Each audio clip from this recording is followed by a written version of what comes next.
Shalom, shalom. Mon nom est Jackie Fearman des ministères Ariel Canada. Ça me fait un grand plaisir de vous accueillir aujourd'hui chez vous pour vous enseigner un peu sur le livre d'Ézéchiel. On va terminer le prophète Ézéchiel dans l'histoire de la rédemption, une série écrite par M. Jacques-Isaac Gabizon dans le contexte de l'Assemblée messianique Beth Ariel ici à Montréal.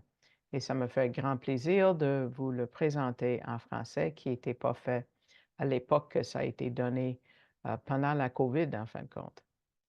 La dernière fois, on a regardé quelques-uns des thèmes d'Ézéchiel et ici, on va terminer en mettant le focus sur la rédemption, évidemment, notre thème. Vers la fin du livre d'Ézéchiel, la situation empire de plus en plus, ça devient désespéré et Dieu donne le remède à cette situation désespérée qui est quoi? C'est la venue du Messie. C'est typique de la plupart des prophètes. Ils vont dépeindre une situation quasiment impossible, mais à la fin, c'est le Messie ou c'est Dieu qui se lève pour sauver. Et dans cette section, il va nous décrire un temple majestueux et des dimensions, c'est dur à imaginer, dans le monde paisible qu'il va établir pour 1000 ans dans le royaume messianique. D'abord, on va commencer en gardant Dieu comme un berger. Ah, ça, c'est encourageant, c'est reposant, quelqu'un qui prend soin de nous, parce qu'il n'y a pas de meilleur berger au monde que Dieu. Donc, tournez avec moi au chapitre 34 d'Ézéchiel, Ézéchiel 34, et on va voir des mots passionnés de Dieu dans cette section. Nous allons lire versets 1, 2 et 3. Et la parole de l'Éternel vint à moi, disant, et ça c'est toujours comment Ézéchiel décrit une nouvelle prophétie, une nouvelle révélation, une nouvelle vision. C'est quand il commence de cette façon. Fils d'homme, c'est aussi les mots qu'il utilise. Fils d'homme, prophétise contre les pasteurs d'Israël. Prophétise et dis-leur à ces pasteurs. Ainsi dit le Seigneur l'Éternel, malheur aux pasteurs d'Israël qui se paissent eux-mêmes. Les pasteurs ne doivent-ils pas paître le troupeau? Vous mangez la graisse et vous vous habillez de la laine. Vous égorgez ce qui est engraissé. Vous ne paissez pas le troupeau. Descendre au verset 10. Ainsi dit le Seigneur l'Éternel, voici, j'en veux à ces pasteurs, et je réclamerai mes brebis de leurs mains. Je les ferai cesser de paître le troupeau, et les pasteurs ne se paîtront plus eux-mêmes. Je délivrerai mes brebis de leur bouche, et ils ne les mangeront plus. Est-ce que c'est invitant de devenir un berger? Jacques nous a avertis, ne soyez pas beaucoup de docteurs, sachant que vous aurez un jugement plus sévère. Est-ce qu'on a envie d'être un leader? Quand Dieu dit en verset 10, je les ferai cesser de paître le troupeau, il y a juste un mot. En hébreu, je les ferai cesser. C'est vehishpatim. Le mot Shabbat, le mot pour le sabbat, vient de ce mot-là, la même racine. Euh, Dieu, il a besoin de chercher un repos, un Shabbat, de ces bergers qui font pas bien leur travail. Il a besoin de repos et qui peut lui donner ce repos? Mais c'est uniquement lui-même qui peut le faire. Parce que Dieu vient être notre berger. Parce que le berger ultime, c'est lui-même. Il est venu vivre avec nous et on le connaît comme Yeshua HaMashiach, Jésus-Christ, le Messie. C'est ça le remède. Le Messie, notre vrai berger qui est venu nous sauver parce que la situation est désespérée. Donc, dans ce chapitre, juste dans ce chapitre, entre verset 11 et le verset 29, il y a au moins 16 fois où Dieu dit, il va venir faire le travail. 16 promesses minimum. On va juste lire certains. Donc, suivez avec moi. On va commencer au verset 11 et je vais ajouter ce que M. Gabizon a écrit, après chaque verset, il dit « parce qu'aucun homme pouvait le faire ». Verset 11. « Car ainsi dit le Seigneur l'Éternel, me voici, moi, et je rechercherai mes brebis, et j'en prendrai soin, parce qu'aucun homme ne pouvait le faire. » Verset 12. « Comme un berger prend soin de son troupeau au jour où il est au milieu de ses brebis dispersées, ainsi je prendrai soin de mes brebis, et je les sauverai de tous les lieux où elles ont été dispersées au jour de la nuée et de l'obscurité profonde, parce qu'aucun homme ne pouvait le faire. » Verset 13. « Je les ferai sortir d'entre les peuples, et je les rassemblerai des pays, et je les emmènerai dans leur terre, et je les paîtrai sur les montagnes d'Israël, auprès des ruisseaux et dans toutes les habitations du pays, parce qu'aucun homme ne pouvait le faire. »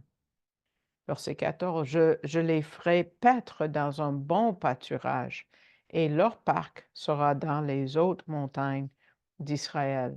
Elles seront là, couchées dans un bon parc, et paîtront dans de grands pâturages sur les montagnes d'Israël, parce qu'aucun homme ne pouvait le faire. » 15. « Moi-même je paîtrai mes brebis, et moi je les ferai reposer, dit le Seigneur l'Éternel, parce qu'aucun homme ne pouvait le faire. » Verset 16. « La perdue, je la chercherai, et l'égarée, je la ramènerai, et la blessée, je la banderai, et la malade, je la fortifierai. Mais je détruirai la grasse et la forte. Je les paîtrai avec jugement, parce qu'aucun homme ne pouvait le faire. » Verset 22. « Je sauverai mes brebis, parce qu'aucun homme ne pouvait le faire. » Et là, on arrive au climax, au plus haut point, au summum, versets 23 à 26. « Je susciterai sur eux un pasteur qui les paîtra, mon serviteur David. Lui les paîtra, et lui sera leur pasteur. Et moi, l'Éternel, je serai leur Dieu, et mon serviteur sera prince au milieu d'eux. Moi, l'Éternel, j'ai parlé. Et je ferai avec eux une alliance de paix, et je mettrai fin aux bêtes mauvaises dans le pays, et ils habiteront dans le désert en sécurité, et dormiront dans les forêts. Et d'eux et des alentours de ma colline, je ferai une bénédiction, et je ferai tomber la pluie en son temps. Ce seront des pluies de bénédiction. » Monsieur Gabizon dit, « Aimeriez-vous recevoir des pluies de bénédiction maintenant? Tournez-vous vers celui qui vous aime et qui veut vous sauver. » On va terminer cette section, même c'est plus que la moitié de l'étude. On va parler du temple du royaume messianique, parce que ça occupe 9 chapitres, chapitres 40 à 48. Et je vous invite, si jamais ça vous intéresse, de savoir de quoi ça a l'air. Il y a des vidéos. Vous allez sur YouTube et vous tapez Ézéchiel avec un K, sans les accents évidemment, et puis vous allez tomber sur des vidéos. Je ne sais pas, il y a un total de peut-être 20 minutes. Il y a 3 vidéos minimum qui, c'est la conception d'un architecte selon les versets d'Ézéchiel qui met en place, qui a conçu un genre de vidéo, en tout cas. C'est comme si tu marchais à l'intérieur du 4e temple. C'est vraiment fantastique. Donc, je vous invite de chercher ça sur YouTube, Ézéchiel Temple, Ézéchiel 40 ou 41, 42. Vous allez trouver des vidéos fantastiques. Donc, dans ces 9 chapitres, on trouve un plan pour un très gros temple. C'est avec des détails très minutieux. Un temple tellement grand, on ne pourrait pas le mettre sur l'esplanade du temple actuel. Euh, euh, les meubles, même la façon qu'on fait les services, ça a l'air du temple de Salomon, mais si tu regardes de proche, tu vas voir que c'est pas pareil. Il y a beaucoup d'éléments qui manquent. il y en a d'autres qui sont ajoutées. Et il y a des gens qui pensent, oh, c'est la loi de Moïse qui revient. Non, non, c'est assez différent. Tellement différent qu'il y a déjà eu des autorités religieuses qui voulaient bannir Ézéchiel de la Bible parce qu'ils ont dit c'est trop différent de la loi. C'est parce que c'est une autre période de temps, une autre époque, une autre dispensation, comme on peut dire. La terre d'Israël n'est pas pareille parce que, comme j'ai dit, le temple, on ne peut pas le mettre sur l'esplanade actuelle.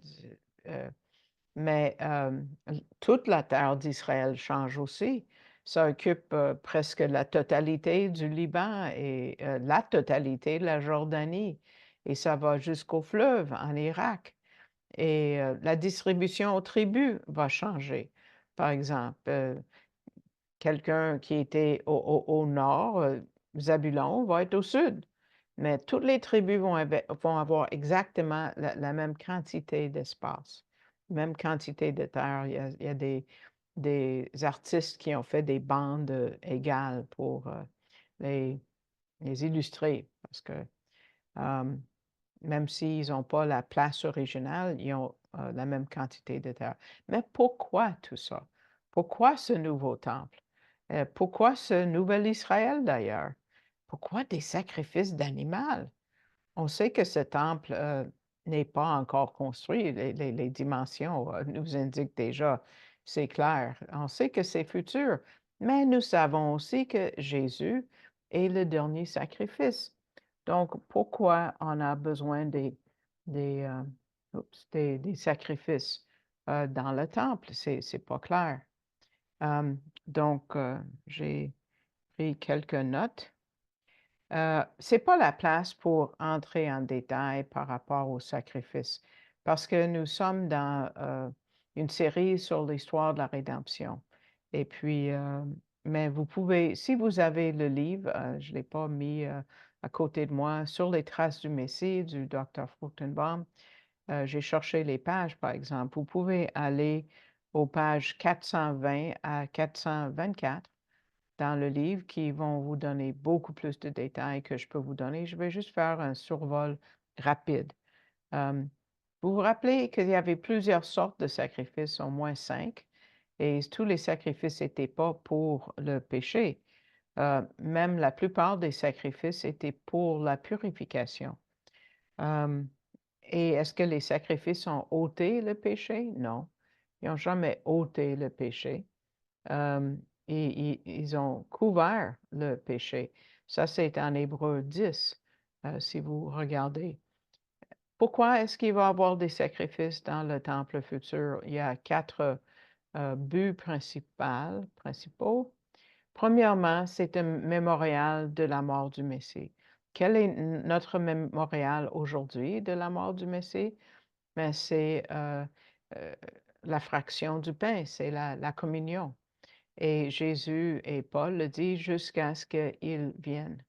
Donc, il va être avec nous, donc ça va prendre autre chose. Aussi, c'est une façon de restaurer la communion avec le croyant qui va vivre à cette époque-là, parce que ça va prendre plus qu'un Jean 1,9, comme nous appliquons aujourd'hui, de confesser nos péchés. Aussi, ça va prendre un genre de purification rituelle parce que la gloire Shekinah va être présente physiquement. Et donc, il faut enlever l'impureté euh, cérémoniale. Est-ce que c'est permanent? Non. Le millénium, c'est 1000 ans. Hein? Aussi, ça va être un royaume théocratique, c'est-à-dire sous le règne de Dieu, de Jésus.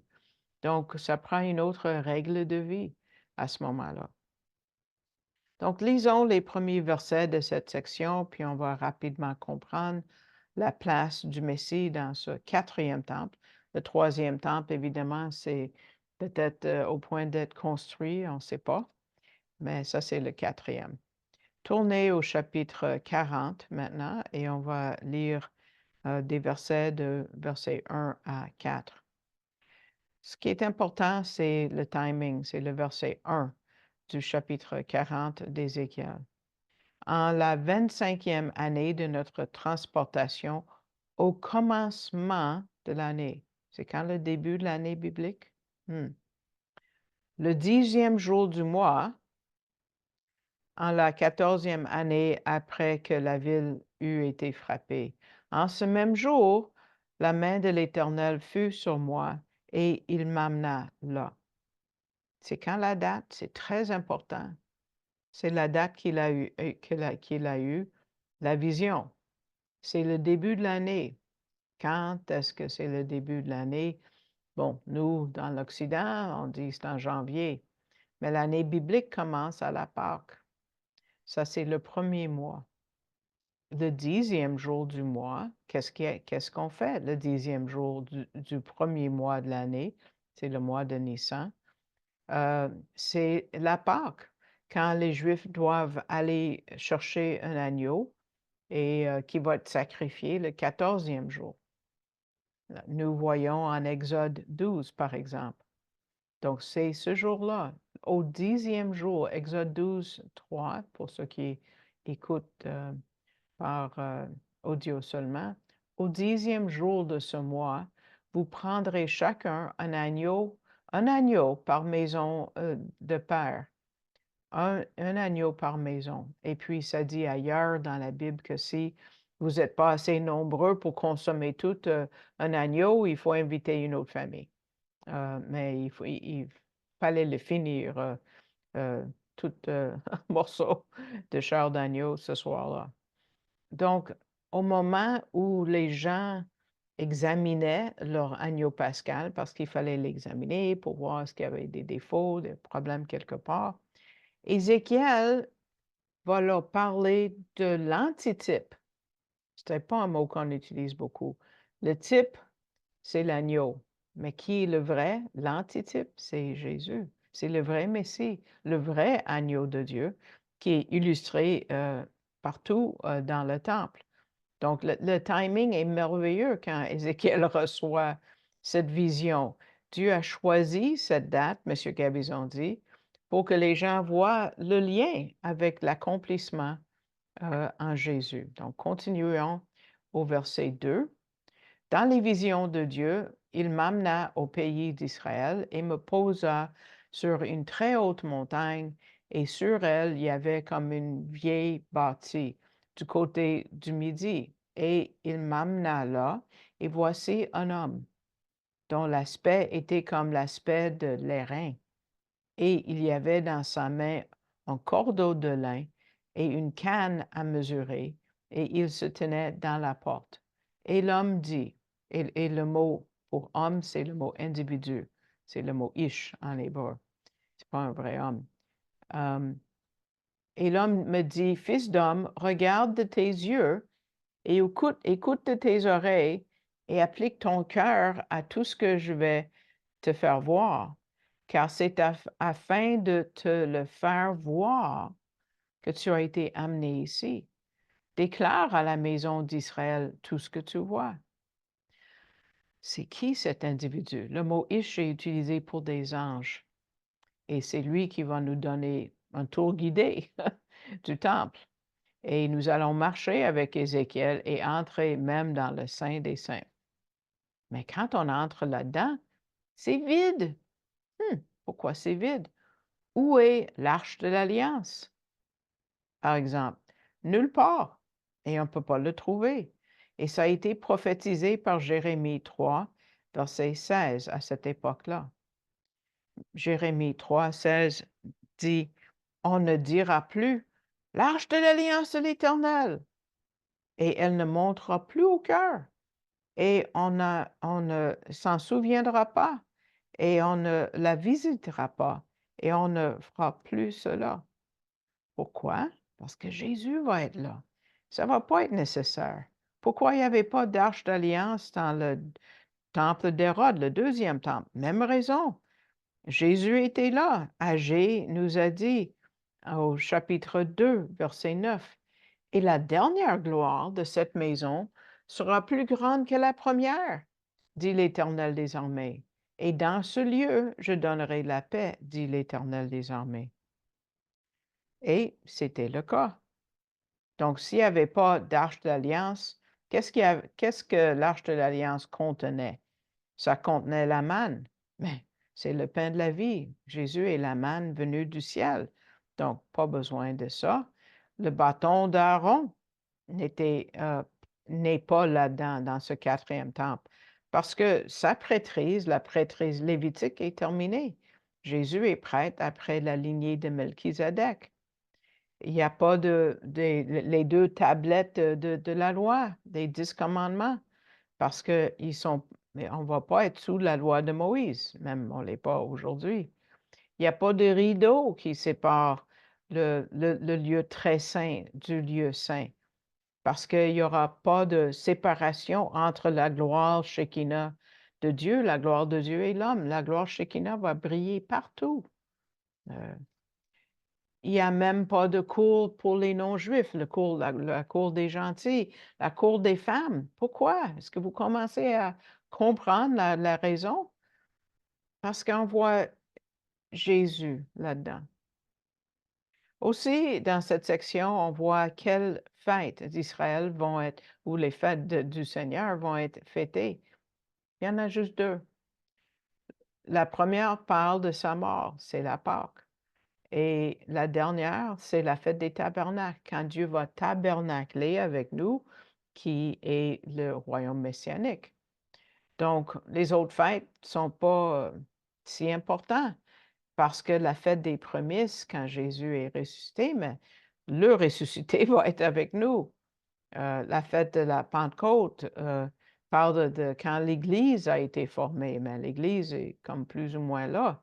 Pas tout à fait. Ça opère pas comme une église, disons. La fête des trompettes, ça parle de l'enlèvement, qui est chose du passé. Même chose pour la tribulation, c'est chose du passé. Mais qu'est-ce qui est la fête qui suit? C'est la fête des tabernacles.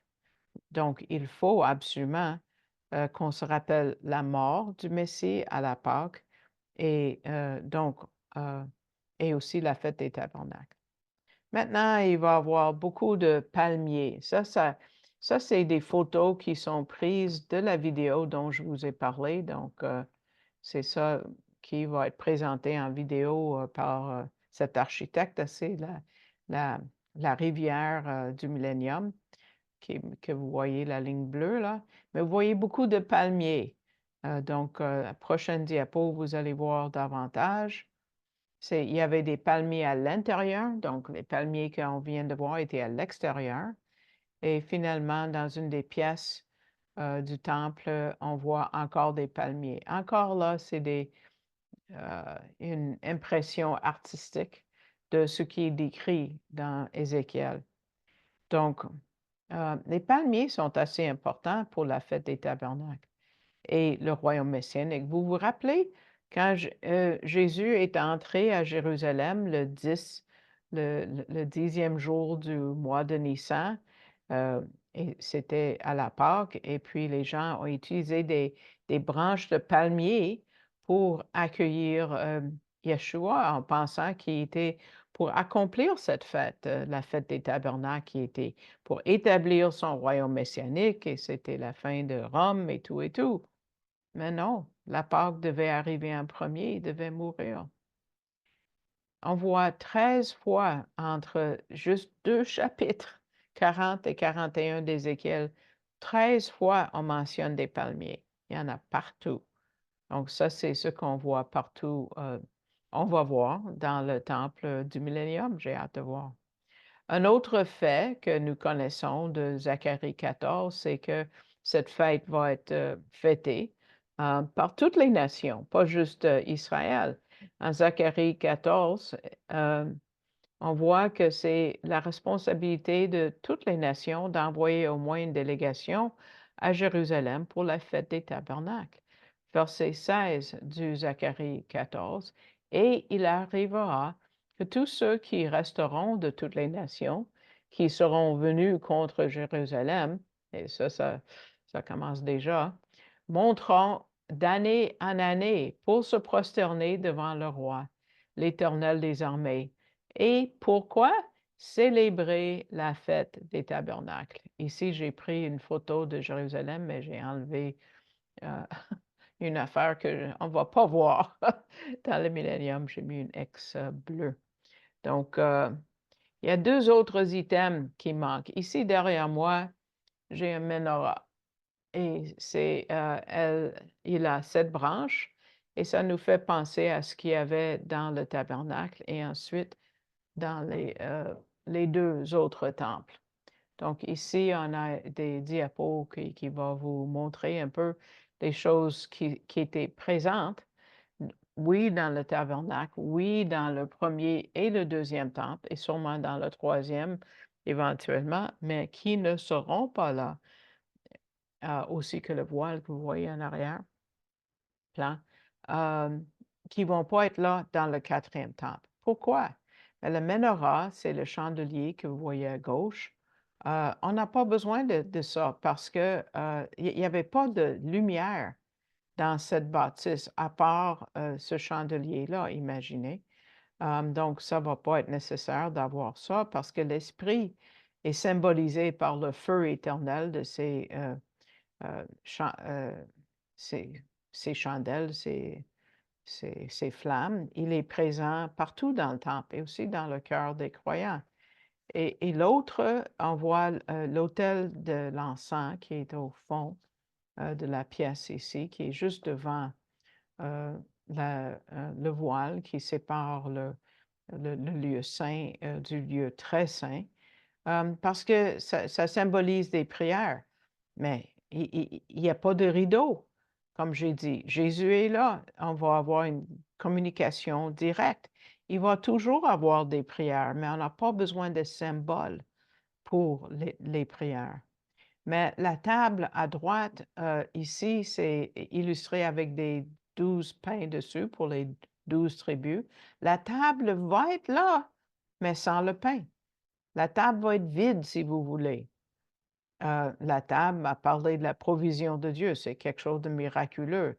Si vous laissez un pain sur la table une semaine de temps, ça va devenir dur, mais après une semaine, les prêtres mangeaient de ce pain. C'était un miracle hebdomadaire que les pains sont restés mous et mangeables après une semaine de rester sur une table, mais on n'a pas besoin de pain là parce que le pain de vie va être parmi eux.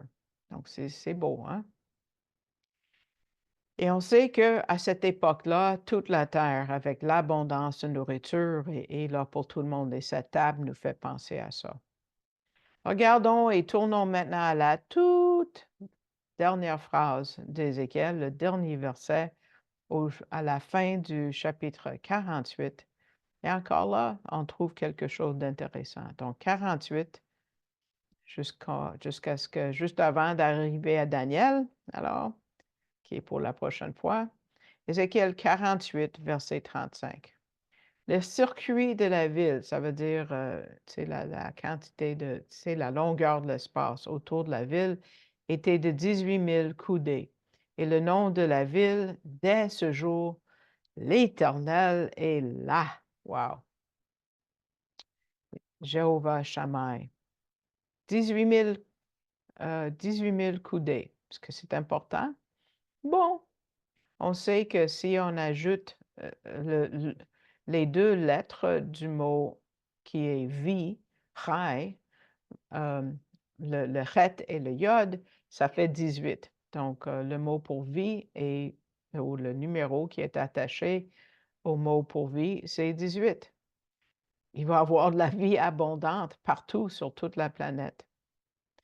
Donc, même si à cette époque, quand Jérusalem va être détruit, le temple va être détruit, le temple qu'Ézéchiel a vu, Ézéchiel vient avec un message de Dieu par rapport à la venue du Messie qui va rebâtir Israël, rebâtir un temple. Et à ce moment-là, le Seigneur va être là. C'est comme ça que le livre prend fin et on n'est pas trop loin comparé à Ézéchiel de l'accomplissement de cette prophétie. Donc, on prend fin ici à la deuxième partie de cet enseignement sur l'histoire de la rédemption. Et puis, pour ceux qui veulent, en tout cas, je vous remercie de votre écoute et j'espère que vous avez trouvé des petits points intéressants pour vous bénir et pour en parler aux autres. Et j'espère que vous mettrez le pouce vers le haut quand vous écoutez parce que ça me donne une impression que vous écoutez, puis aussi ça augmente notre visibilité sur Facebook. Et priez pour le ministère, on a besoin de prières et pour ses études. On va bientôt commencer une nouvelle série, puis j'ai besoin de vos prières peut-être pour choisir le sujet de la prochaine série. Et je vous remercie. Je vous remercie tous ceux qui sont engagés à envoyer des dons réguliers pour mon soutien. C'est la seule façon que j'ai pour vivre, c'est les dons que vous envoyez. Et si le Seigneur vous met à cœur d'envoyer un don et vous ne savez pas quoi faire, il faut aller sur l'Internet. Il y a aussi une adresse. Sur l'Internet, si vous voulez l'envoyer par la poste, vous allez vous voir sur votre moteur de recherche Ariel Canada d'un coup, .ca, ça marche mieux que .com, donc arielcanada.ca. Et puis ensuite, vous voyez le mot support en haut, support us. Pour le moment, c'est juste en anglais. Ça va être en français. Et ça vous amène à Canada Helps, qui est en anglais, mais vous cherchez le mot français. Et puis, faites un don à cet organisme. Il y a un menu que vous tirez vers le bas ici. C'est pas évident de le voir tout de suite, peut-être. Et ensuite, si vous voulez envoyer un message, mais vous pouvez faire un don électronique par carte de crédit de cette façon-là. Donc, je vous remercie d'être avec moi et puis que Dieu vous bénisse. Shalom, shalom.